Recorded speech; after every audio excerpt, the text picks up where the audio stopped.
Hey, playa, have you ever been in a situation where you were so angry with someone that you just wanted to inflict violence upon them? You wanted to stop them by all means, regardless of how it affected their well-being? Well, if you've ever been in a situation like that before, I have a few tips on how to manage that anger, how to deal with violent situations so that you don't have to be violent at all. This is the Just Beats, you're watching the Just Beat.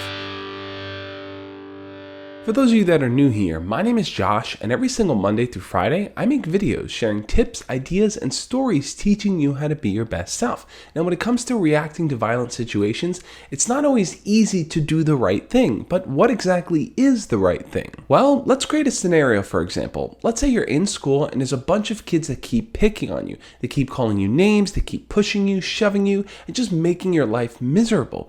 Is it okay to react with violence, to hit them, to punch them, to yell at them, to scream at them, to fight them? In some cases, people would say, well, yeah, if it's going to teach them a lesson and get them to stop, then do what you have to do. But I think there's a different approach to those type of situations we can take. Or let's say you're being targeted for something arbitrary, like your race, your skin color, your gender, your voice, anything of that nature. Is it okay then to respond with violence if it means getting them to stop? Or what about having an encounter with a person that has a dangerous viewpoint or an idea and they're trying to spread it? Is it okay then to use violence to stop them at all costs? Now, I don't think there's a one-size-fits-all solution to all of these problems. However, I do think they all share the same root, and to me, that root is self-awareness. When you practice self-awareness, you have a much better understanding of the things that are happening externally and what's going on internally. So in the bully situation, instead of focusing your time and energy on trying to enact violence to get them to stop,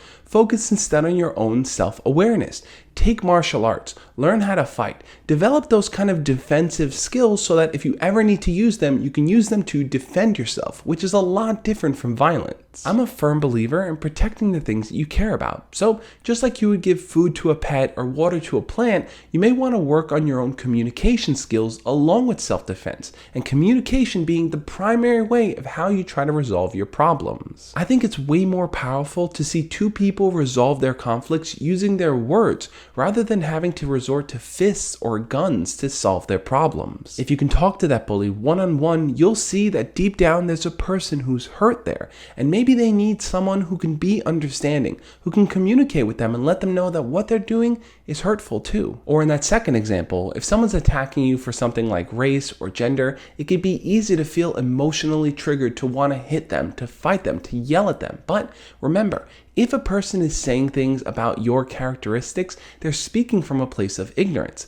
One, they don't really know you, and two, I can guarantee the reason why they don't like you for that thing really doesn't hold up. And I know where you're coming from. It's not easy to put aside someone's really harsh comments directed at you, but you have to see that they're in either one of two places. One, they're open and willing to understand that what they're saying is hurting someone else and they want to grow, or two, they are so trapped in their own ways that they're unable to learn. If they're that second type of person, then it doesn't make sense to try to communicate with them or engage with them. You simply have to try to let go as best as you can. Recognize that that person lacks the ability to grow. They don't have what it takes currently, and they need to work on those skills, but that's a journey that they have to take and not you. Or in the third scenario of wanting to enact violence against people that you disagree with, people that you just don't like what they're saying because it could be hurtful to someone else. Try your best to recognize where they're coming from, to understand their viewpoints, to be able to say it back just as well as they can.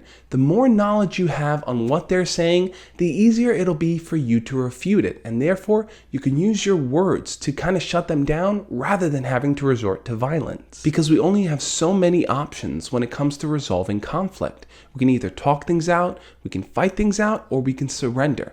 And I personally would always say, if you have the ability to talk things out with someone, to use your words to kind of change people's minds, that's always the best course of action to take. And I'm curious to know, but I only want your honest answers here. Do you ever think that there are situations where violence is necessary? Leave your comments down below and we'll talk about it. I tend to see self-defense and violence as two separate things, so if you're going to group them together, try to separate them in your answer. Otherwise, if you enjoyed this video, hit the thumbs up button, let me know, leave a comment down below, and check out my videos tomorrow, guys. I'm going to keep them rolling through the week. As always, love and peace.